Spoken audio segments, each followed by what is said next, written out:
Hola y bienvenidos a Learn Spanish en SpanishDict.com. Soy Paralee Whitmer y soy tu profesora.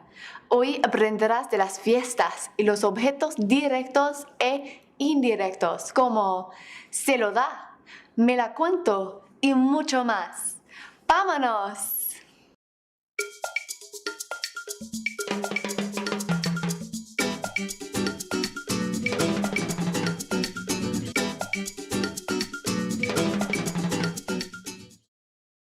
Vale, en la última lección aprendiste de los días festivos y el futuro informal, ¿no? Hoy, you will use what you learned about the simple present to talk about parties. And parties are a great place to practice your storytelling skills. But you know when you are telling someone a story and you have to keep repeating something over and over? Like, John gives the cake to Jamie. Jamie gives the cake to Albus. Albus gives the cake to Aaron. In English, we have a way of making things shorter than they need to be if the information has already been presented. Instead of saying the cake in every single sentence, we would just use it, right? John gives the cake to Jamie. Jamie gives it to Albus. Albus gives it to Aaron. Fácil, ¿no? Pues en español, you can take it a step further and replace all the names with one single word, kind of like it. Let's take that first sentence. John gives the cake to Jamie and put it into español really quick. Juan da el pastel a Jaime. Now we can start asking some questions about this sentence. What does John give to Jamie? El pastel. So we know that this is our direct object. A direct object is the noun in a sentence that receives the direct action from a verb. If you have trouble finding the direct object, write out. Read the sentence, then read it like a question after the verb. Juan da el pastel a Jaime. John gives the cake to Jamie. Juan da ¿qué a Jaime? John gives what to Jamie? John gives the cake to Jamie, so that is your direct object. But you need to know the direct object pronouns before we can go any further, right? Of course, there is a direct object pronoun for each personal pronoun that you already know. If I am the direct object in a sentence, you would use the word me in English, right? Like this sentence, Selena sees me. In Espanol, the direct object pronoun for me is me, spelled the same but pronounced in Espanol. Now, if you are the direct object, like Selena sees you, you would use the indirect object pronoun te, very similar to the personal pronoun tú, but te tells the reader or listener that you are a direct object and not the subject. Nice distinction that Spanish has that English does not. Moving on to the third person singular. You are going to have two indirect object pronouns for four different direct objects. You formal, he, she, and it. So, for singular masculine of any of those people or things, you will use lo. And if it is singular and feminine, you're going to use la. It just depends on the gender of the object. Now, moving on to the plural side. If Selena sees us, you would replace it in Espanol with nos, a nice shortened version of the personal pronoun nosotros. If Selena sees you all, in España only of course, you would use os. And the third person also has two forms, just like the singular third person. The plural masculine would be los, and plural feminine, las.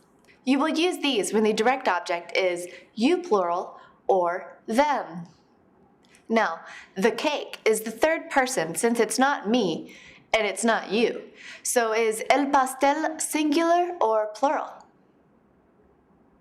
Singular. And is it feminine or masculine? Masculine. You can tell because its definite article is el. So, looking at our chart of direct object pronouns, which one are we going to use if el pastel is singular and masculine in the third person? Lo. Back at our sentence, we just need to replace the whole direct object, which includes the definite article el, with lo. So our new shorter sentence is Juan da lo a Jaime. Well, almost. When you use a direct object pronoun in a sentence in Espanol, you need to put the pronoun in front of the verb. So now we have a new shorter sentence. Juan lo da a Jaime. Again, this is almost the complete version of our shorter sentence. There are still some things we need to work on, but we'll get to those in just a minute. For now, let's get you practicing with direct object pronouns. I'll give you some pictures with sentences involving direct objects.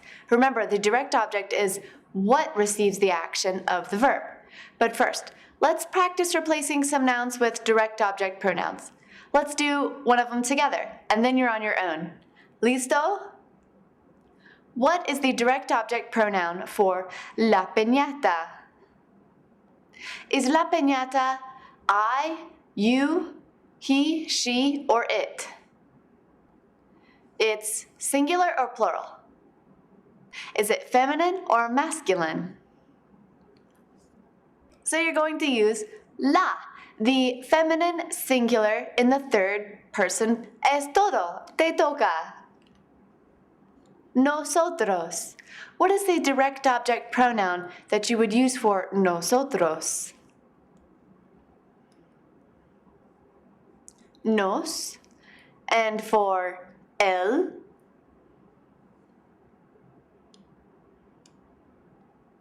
lo. And for el papel picado, ¿qué es el pronombre para el objeto directo para el papel picado? Lo. And ¿qué es el pronombre para el objeto directo para tú? Te. ¿Y qué es el pronombre para ellos?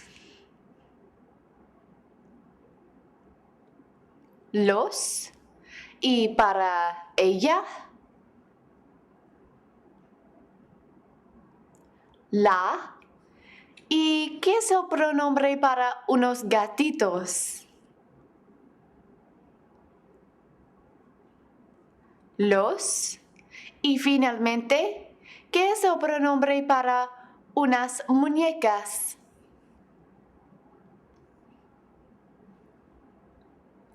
Las.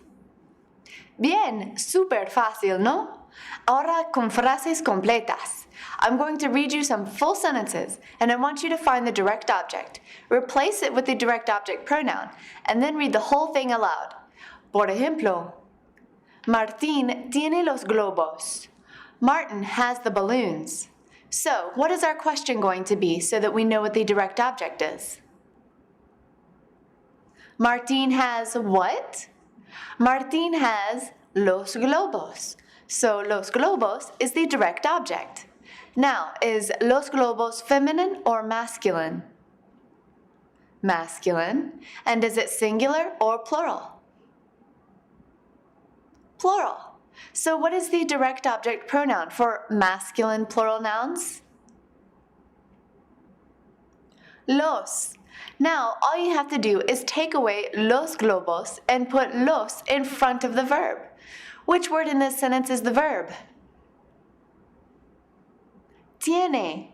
So let's put los in front of tiene and say it aloud. Martín los tiene. Ready?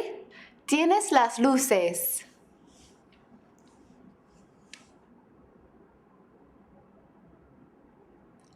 Las tienes. Sofía tiene la cámara. Sofía la tiene. Ana come un pastelito. Ana lo come. Tiran las serpentinas. Las tiran. Antonio saca fotos. Antonio las saca. Remember, fotos is just short for fotografías, which is feminine, so your pronoun will be las.